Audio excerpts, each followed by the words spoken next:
Là io ho passato un piccolo paese che si chiamava Le Villa de Reines, le Pirenee orientali.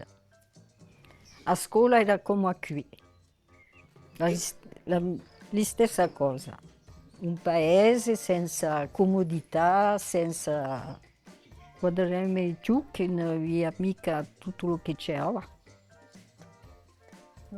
Giulia andava a lavare la vedo e comodità per andare al mercato, di stessa corsa da Nam.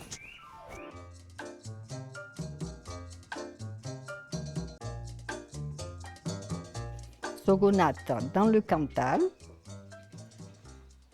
elevata chez les Catalans e maritata con un corso. Sono giunta qui maritata, e aveva già un setedo, che era nato in Marsiglia, aveva 24-25 anni. E ho imparato a parlare il corso con i vecchi.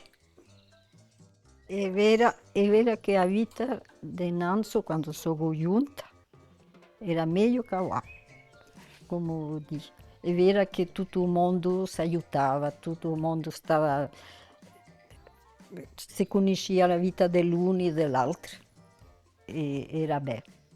Ora si conosce più nessuno.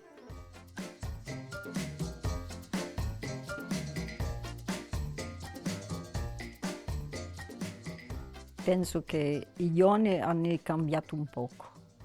La vita adesso è dura, si cambia mica.